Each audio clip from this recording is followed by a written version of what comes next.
Isang Japanese closed tunnel ang nalocate ng gold hunter natin at pinabuksan na natin ng backhoe. So hindi na kami gumamit ng tao for safety. So breaker ang ginamit namin dyan kasi ang lalaki ng boulders at talagang matigas. Sulid na sulid. So tingnan pa natin makaganapan namin dyan kung anong nangyari sa pagbako namin dyan. Magandang araw mga ko, ano? So eto tayo sa ating site, no, dito sa area na to. So ang hinanap natin dito ay yung tunnel. So nakita talaga natin yung butas. So yung locator natin ay nakita niya talaga yung butas. So dito sa likod ko, papakita ko sa inyo yung butas. So hindi ko na sabihin kung saan lugar to, kasi private ito. Ayos mga kuha, tara.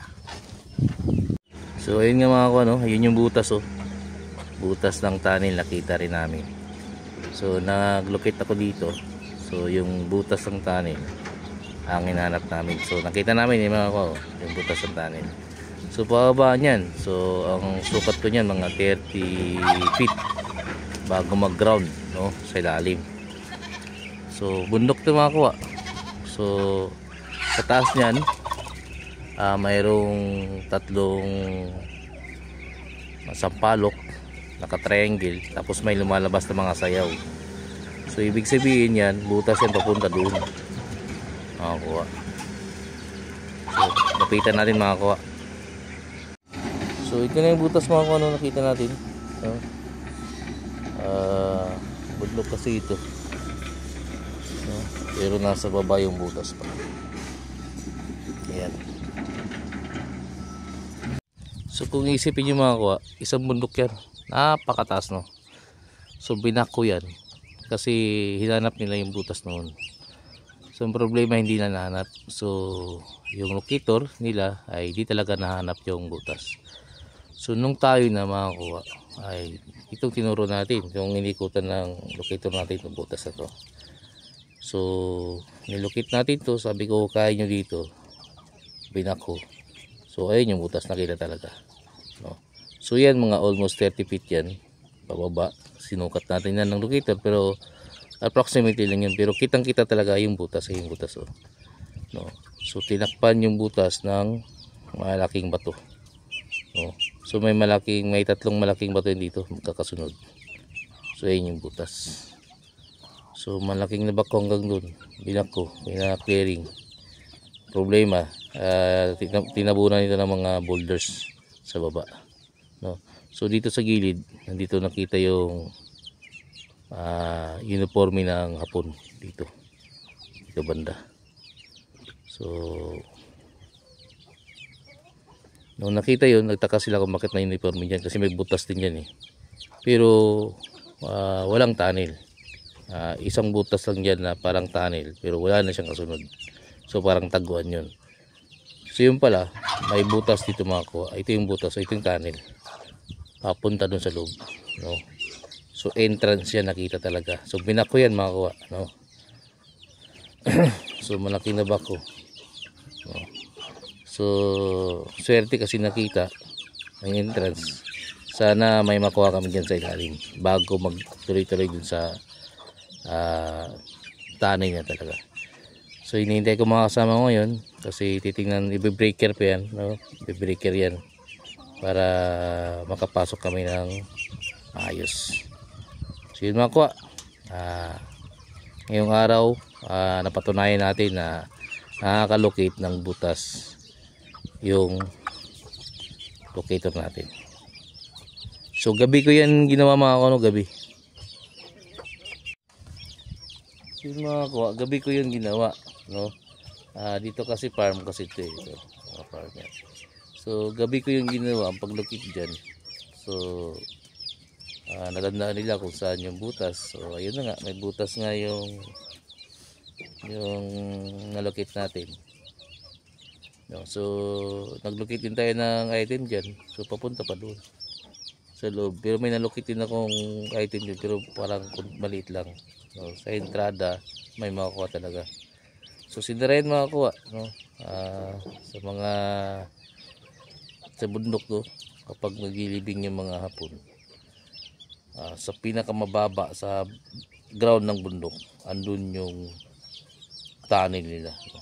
So yung tunnel sa taas para lang yung mga paksol, pero yung tunnel sa baba, andun yung pinaka base nila, no? So ito tayo mga kuano, ganyan yung motor natin. So pinuntahan natin dito. So maya medyo hintay-hintay muna tayo kasi yung backhoe pagpalit pa ng pang breaker. So ayan na yung breaker mga kuha, no? Baba na yung breaker para dun. So bubutasan yan.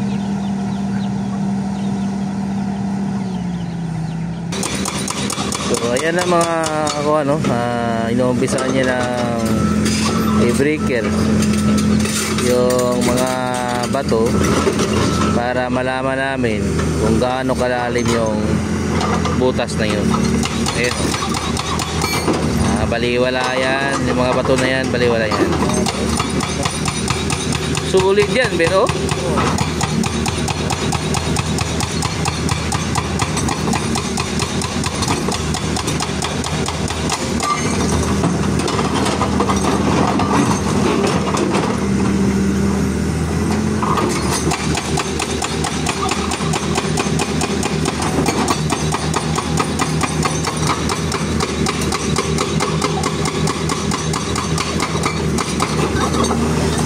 ayun yung butas, oh.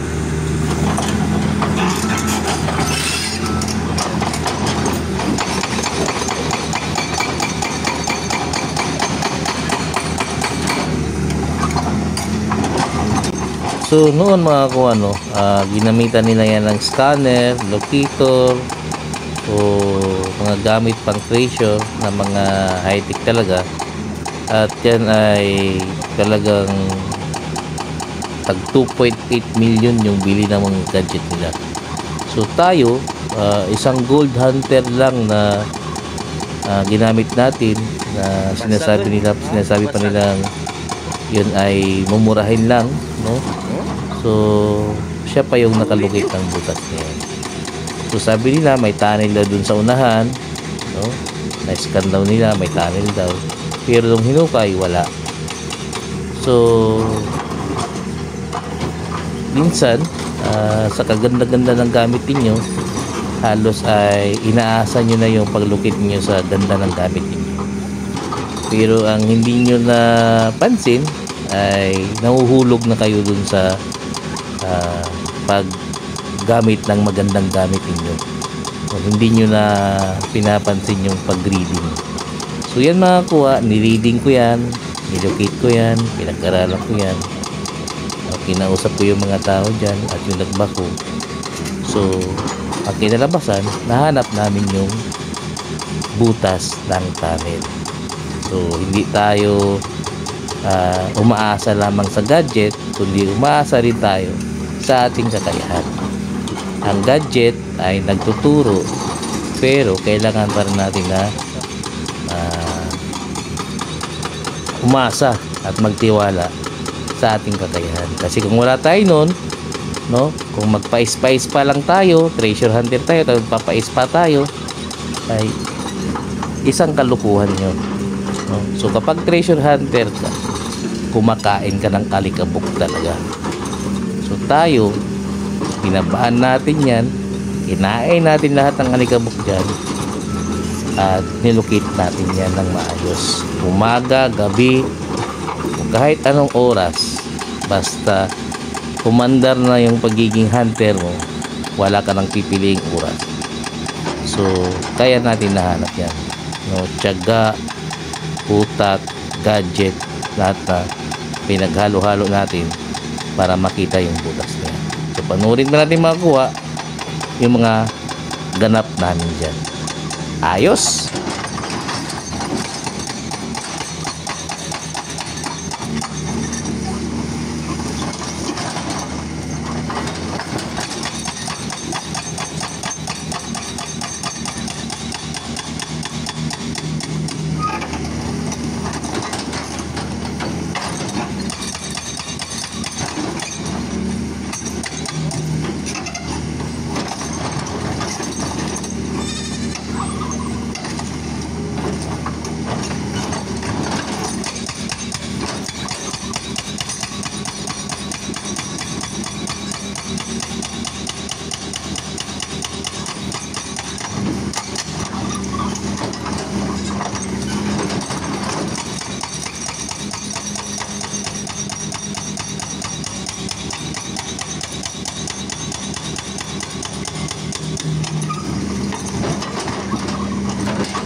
ayun na nga mga kuwan, no? So kailangan niya ng palakihin yan.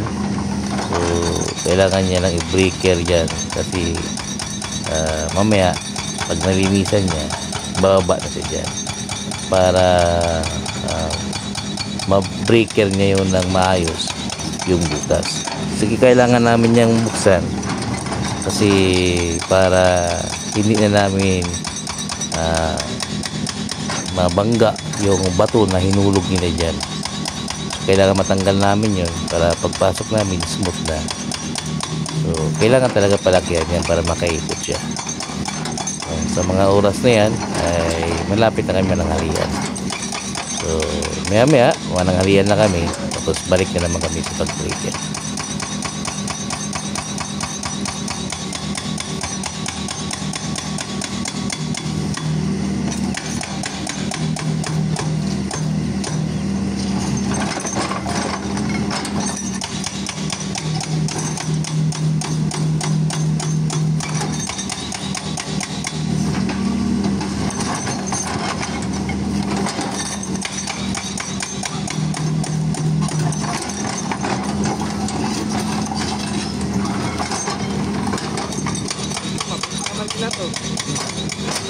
Bintay.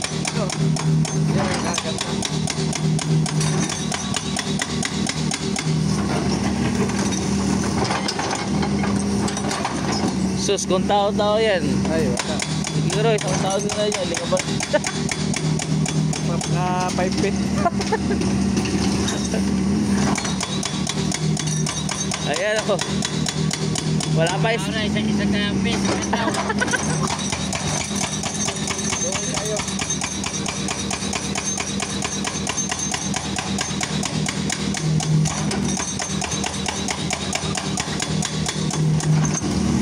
Ito yung ginamit namin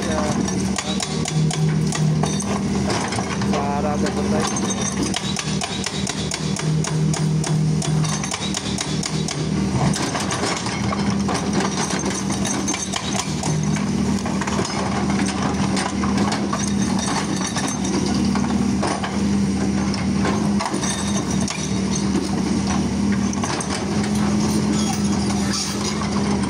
Ganda sa nawa pa, no? Yung isa nawa pa, no?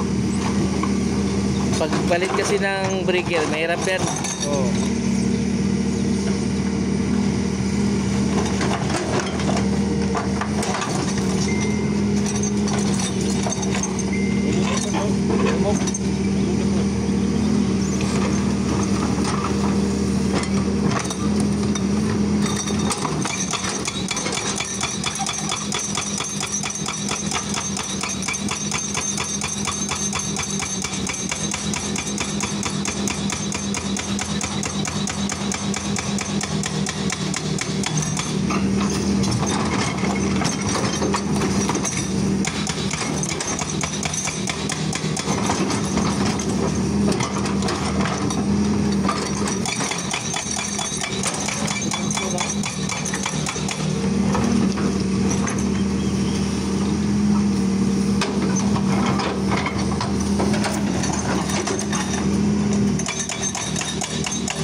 Lambot, no?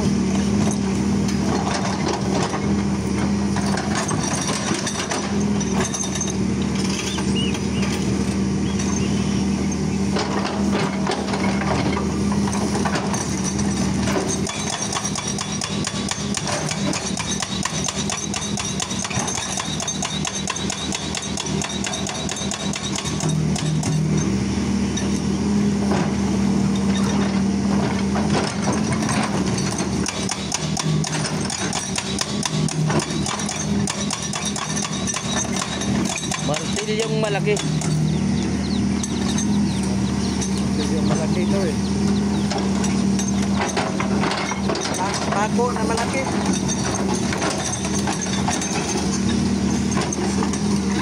Mayroon na motor, be? Oh, ito na. Oh, Ano eh? Up down? andun. Tumbang ka, ha? Saan ka dito?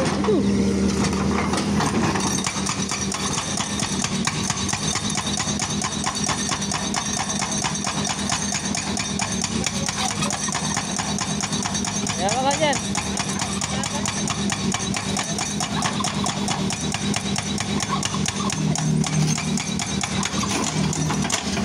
ayun na nga, so nagpalit na siya ng bucket to breaker. So galing breaker, nagpalit na siya ng bucket para linisan yung area na yan, yung binbreaker niya. So kailangan niya iangat para makababa naman siya dyan sa binbreaker niya. So andun yung butas namin makuha, no? Kitang-kita niyo yung circle na yun. So yan yung butas natabunan lang nung pag-breaker. Yung mga bato, mga maliliit na hulog dyan. So ayun na nga mga kuha, no? Medyo hapon na at medyo nagpahinga na yung backhoe operator namin. So kapag kayo mag-backhoe mga kuha, ay talagang masisira yung area ninyo, no? Siguro mga 50 square meter ang masira niya. Kasi kailangan niyang i-open lahat yan para dun sa target niya. Kasi hindi siya makababa sa target niya mga kuha kung hindi niya yan i-clearing. So kung may balak kayong magbabako, so kailangan ninyong i-accept sa sarili nyo na masisira yung area ninyo. So abangan nyo mga kuha ang update sa butas na yan. Sa ngayong araw, ako'y magpapaalam at sa susunod na mga araw ay magkita-kita tayo. Adios mga kuha.